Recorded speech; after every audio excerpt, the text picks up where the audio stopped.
Hey guys, it's Monsters Review, and I was just editing this video that you guys are about to see here, and I found out that the Powerpuff Girls is coming back.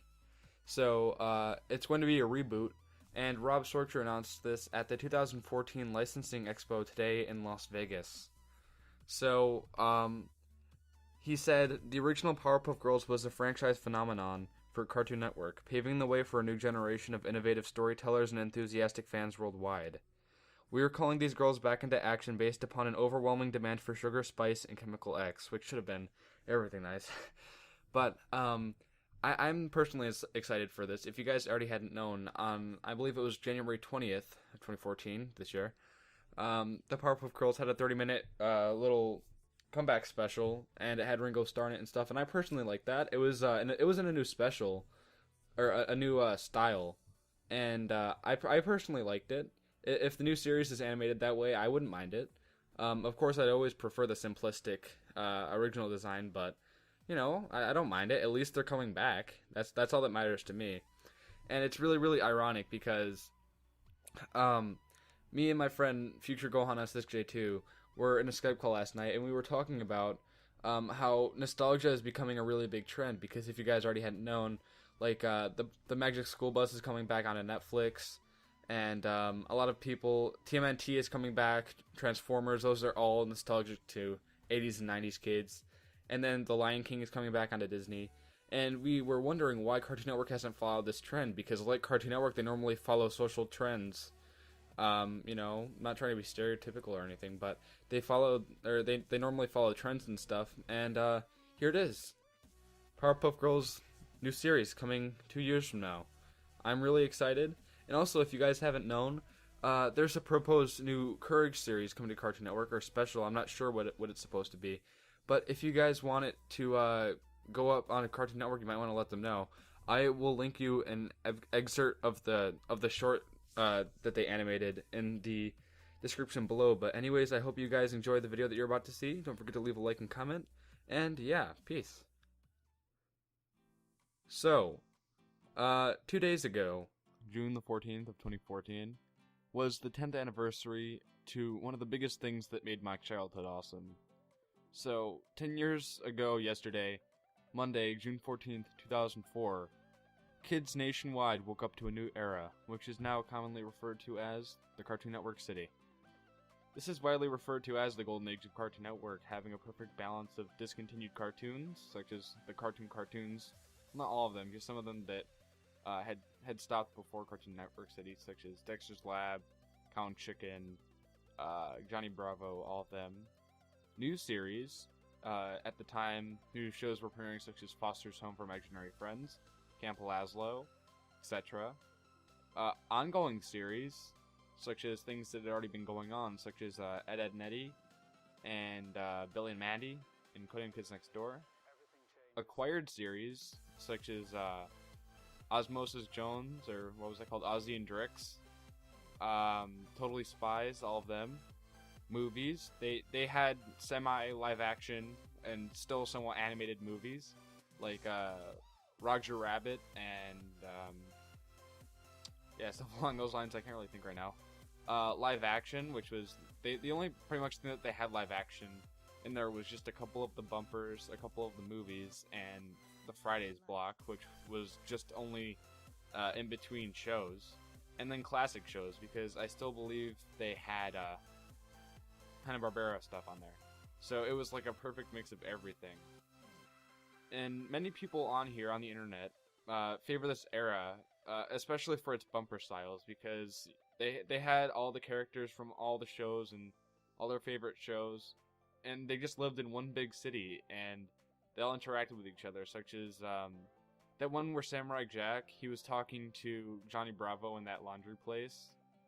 And then there was that one where Professor Utonium couldn't open up his car, and then Mandy just like opened it up. And stuff like that it's really cool, and a lot of people that especially favor the era loved it. And at the time, I was a kid, but I loved most of the shows, or at least, or maybe all the shows. I loved a ton of the shows that were on at the time. Like, I wasn't picking and choosing like I kind of am now with the current Cartoon Network. I loved, like, all the shows pretty much. There's, like, not one show that I really can name that I didn't really like too much. And, to talk about some of the blocks, I liked Magoozy. A lot of people didn't like Magoozy because, before, like, Cartoon Network had this, rebrand with Cartoon Network City, Toonami used to be on every day, like at 4 o'clock-ish on weekdays. I'm not sure if it still had that Saturday night time slot, but I know that it switched to Saturday nights, after the Cartoon Network City rebrand. But, I don't get it, because why would they be outraged? Because either way, Cartoon Network still aired a ton of anime every day. They had Gundam and Zatch Bell, Naruto, One Piece, Bobobo, all of them. They had all of those on during the day. And I think they had Bleach and Inuyasha on Adult Swim at this time. I'm not sure if they did yet. I know it was on there, but Toonami was still going strong. They still had the entire Saturday night from, what was it, like 8 o'clock till 6 in the morning, just all anime. So I don't see why they would be too upset. Again, like, it was a perfect mix of everything. Like, I feel like this era kind of made everybody happy. And, this was also a time where a lot of people got really upset because this was like when Cartoon Fridays transitioned into the Cartoon Network Fridays. Which is, I don't know if you guys have seen the DVD. I did a DVD review on this a couple of months ago. It's of the Cartoon Network Fridays DVD, and if you didn't know, Cartoon Network Fridays is this block that was hosted by Tommy and Tara. I think it was first hosted by Zynga. She was this other lady, but anyway, it was mostly Tommy and Tara, and they aired all the new shows, and they aired some cartoons and stuff, and it was, I seriously liked it. They had musical performances and stuff. Like I remember they had Bowling for Soup on there once, and they had all these skits with like puppets and stuff. I really enjoyed it, but I don't see why all these Cartoon Network enthusiasts would be mad at this time, because one of the main reasons why some of the fans favored Cartoon Fridays was because each episode, like, they were unique, because I'm positively sure each Cartoon Fridays block only aired once, like the entire in all eternity. Like each block that was made only aired once, and they were hosted by characters, so the characters would be calling out like, oh, after this we have a new Johnny Bravo, after this we have a new I Am Weasel. Either way, in the Cartoon Network City bumpers and stuff, you can hear Blue and Laszlo and stuff. They still do all those call-outs, and either way, there was still that cartoon. I believe it was called Cartoon Show Block or something. It was on Sunday nights, and I mean that was not a bad time at all. It was for a couple of hours. They had Cartoon Network cartoons on there, and that was the perfect time for me to watch cartoons while I was procrastinating my homework, and it was a perfect way to end my weekend. But if they were focusing on Cartoon Fridays because they like to see all their characters interacting and stuff, they did that all day in Cartoon Network City, you know. Also, Adult Swim. I liked the times that they had for Adult Swim, because they didn't have Adult Swim at all on Friday nights or Saturday nights, but during Sunday nights and through Thursday, they had, I believe it was like 11 at night till 6 in the morning, which I think is a perfect time. Now it's like 8 at night to 6 in the morning, which is, I personally think that the current Adult Swim airing time is ridiculous, but I can see why they're airing it more, because it's becoming really popular, and it's probably maybe slowly getting more popular than some of the Cartoon Network stuff. But either way, I think, yeah, like I said earlier, I think that there was a perfect mix of everything. Perfect mix of Adult Swim, perfect mix of Fridays on the stuff on there. You know, this was a really good time. I really enjoyed it, and I don't see why a lot of people put it down and criticized it, because, again, it was a really nice time. But I'm not here to rant about other people's opinions on here. We're here to celebrate the Cartoon Network City and its anniversary, and the memories that it gave us. And it really depresses me that they failed to mention or care about Cartoon Network City after it ended. Because this was a time where I'm pretty sure that the ratings of Cartoon Network were at their highest, and it sucks that they don't realize that this was one of the things that grew them a big fan base, and then they let down most of their fans after it slowly went downhill and downhill more.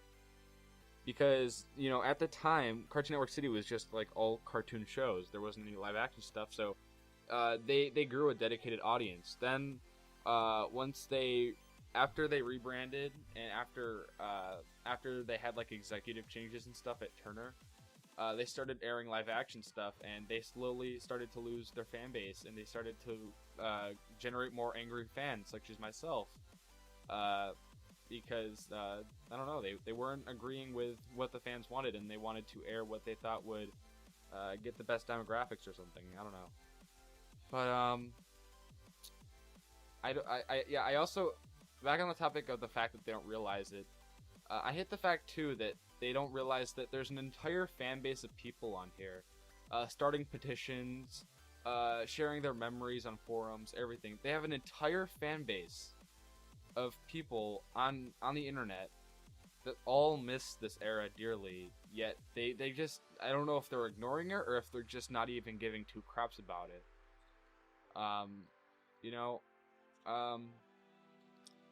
I just think that they should really like just release like this giant compilation full of like some of the bumpers and some of the shows and some of like the events, like the Cartoon Network 2005 summer, just all in like the form of like this Cartoon Network like DVD collection. And it could be called like the Cartoon Network City DVD Memories Collection or something. But, something like that would most likely never happen. I wish it would, but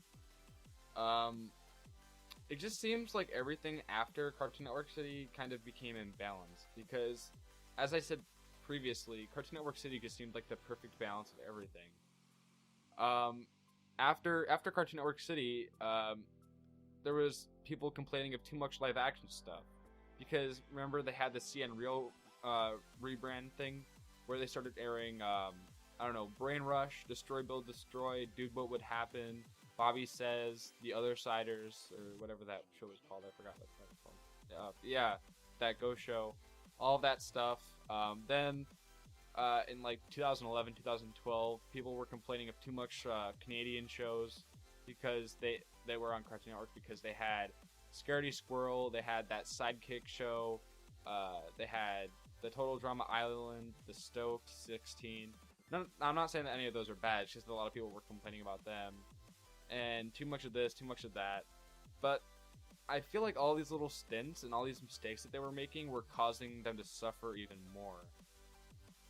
But, anyways, happy birthday, old buddy Cartoon Network. I hope you guys celebrate this, with me in the comments below, and I want you guys to tell me what was your favorite feature or most nostalgic memory of Cartoon Network City. I'll try to reply to you guys and maybe start some conversations. Try not to be feisty, and let's just have a good time here, remembering one of the best times of our childhood.